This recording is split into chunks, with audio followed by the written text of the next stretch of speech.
जंग की रूस और यूक्रेन के जंगी मोर्चे ने दुनिया को परमाणु युद्ध के मुहाने पर ले जाकर खड़ा कर दिया है। अमेरिका ने यूक्रेन को अपनी लंबी दूरी की मिसाइलों से रूस पर हमले की इजाजत दी तो रूसी राष्ट्रपति पुतिन ने ऐसे तेवर दिखाए कि दुनिया सख्ते में आ गई है। एक रिपोर्ट।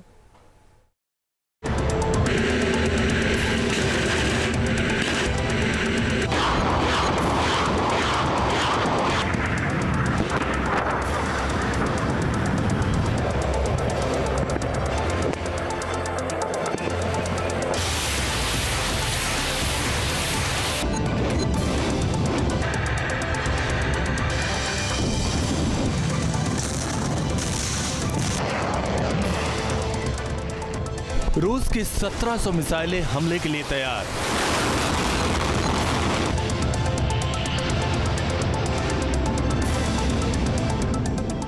रूस के 6000 परमाणु हथियार कर देंगे संहार।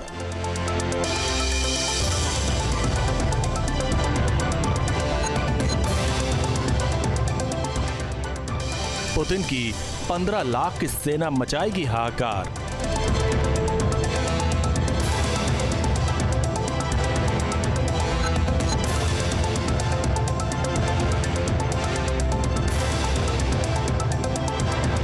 रूस के 15,000 टैंक करेंगे खौफनाक प्रहार।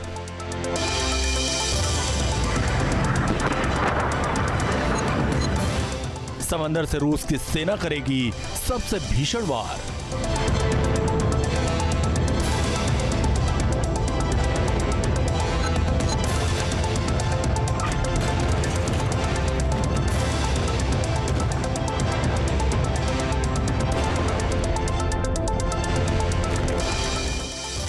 रूस इसी अंदाज में यूक्रेन के साथ अमेरिका को जवाब देने की तैयारी में। रूस और यूक्रेन की जंग को 1000 दिन पूरे हो चुके हैं।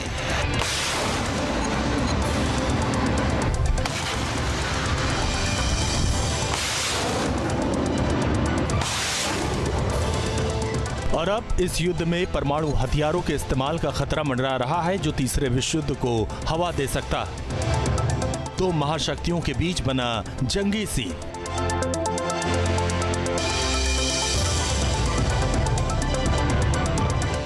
सुपर पावर अमेरिका से टकराएंगे पुतिन।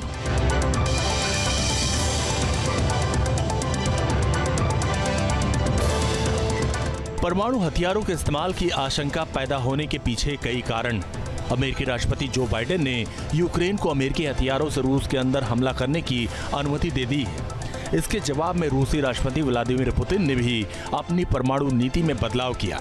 इन दोनों फैसलों ने दो महाशक्तियों के टकराव और थर्ड वर्ल्ड वॉर का खतरा बढ़ा दिया।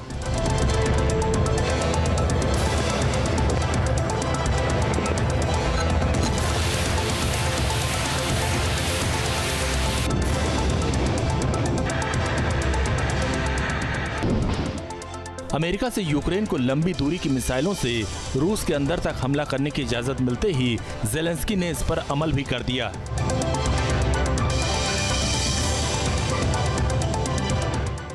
यूक्रेन ने रूस के ब्रांस्क क्षेत्र में रूसी सेना की एक फैसिलिटी को निशाना बनाकर 6 ATACMS मिसाइल से हमला किया।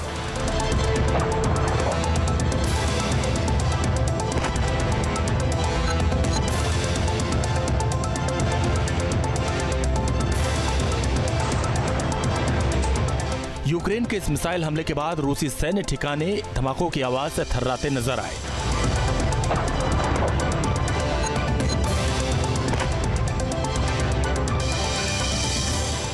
मिसाइल हमले के बाद कई जगह आग लगी नजर आई। यूक्रेन हमले के बाद कुछ तस्वीरें ऐसी आईं जिनमें तबाही साफ नजर आ रही है।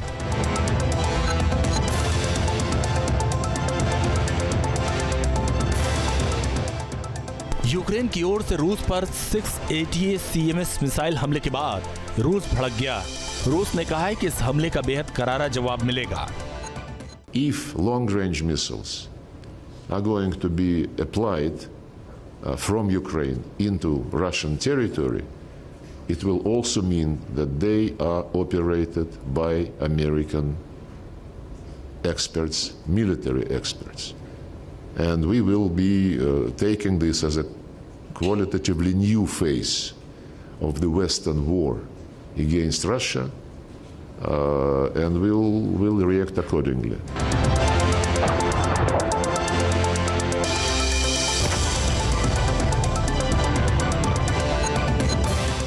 यूक्रेन के ताजा हमले के बाद इस बात की आशंका तेज हो गई है कि रूस अब कभी भी अपने परमाणु हथियारों से हमला शुरू कर सकता है। ये आशंका इसलिए भी गहरा रही है क्योंकि यूक्रेन को ATACMS मिसाइल से रूस की सीमा के अंदर तक हमले की इजाजत मिलते ही पुतिन ने रूस के परमाणु सिद्धांतों में बदलाव करते हुए यूक्रेन और अमेरिका समेत तमाम पश्चिमी देशों को खुली चेतावनी दे डाली।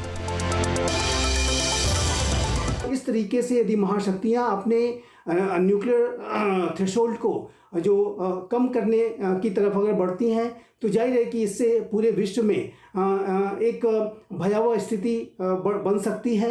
एक चिंताजनक स्थिति जाहिर है कि ये को जन्म देगा और न्यूक्लियर वेपन्स के इस्तेमाल के संदर्भ में यदि इसी तरीके के कदम लिए जाते हैं कि जिसमें कि राष्ट्र अपने जो न्यूक्लियर वेपन्स के इस्तेमाल की जो कंडीशंस हैं उसको लगातार उसमें ढील दें।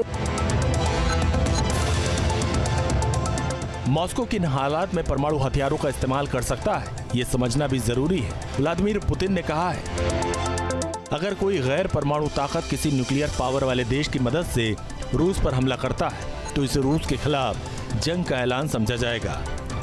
अगर रूस के खिलाफ बैलिस्टिक मिसाइल का इस्तेमाल हुआ तो जवाब में परमाणु हमला किया जा सकता है। अगर कोई देश रूस पर ड्रोन हमला करता है तो जवाब में रूस परमाणु हमला कर सकता है। रूस की सीमा पार करके कोई हथियार हवा या अंतरिक्ष से आता है तो इसे रूस के खिलाफ जंग माना जाएगा और ऐसी स्थिति में रूस परमाणु हथियारों का इस्तेमाल कर सकता है। रूस को अगर लगा कि उसके देश और नागरिकों को खतरा है तो न्यूक्लियर मिसाइल फायर कर सकता है।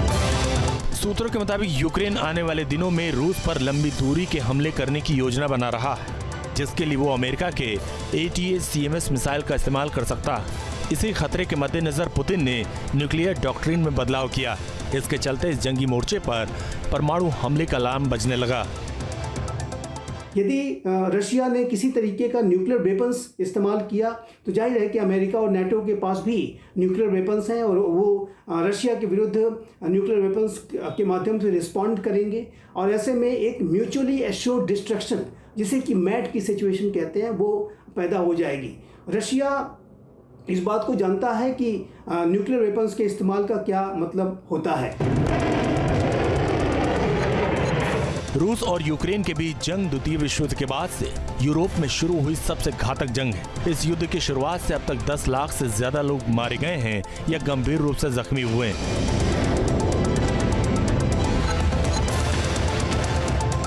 इस जंग को शुरू हुए 1000 दिन हो चुके हैं और इसके खत्म होने की अभी कोई उम्मीद नहीं दिखती, बल्कि अब तो इसके परमाणु युद्ध में तब्दील होने की आशंका और बढ़ गई।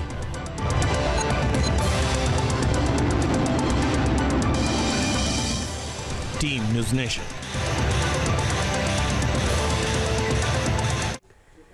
न्यूज़ नेशन अब व्हाट्सएप पर खबरों के ताजा अपडेट के लिए न्यूज़ नेशन के इस QR कोड को स्कैन करें।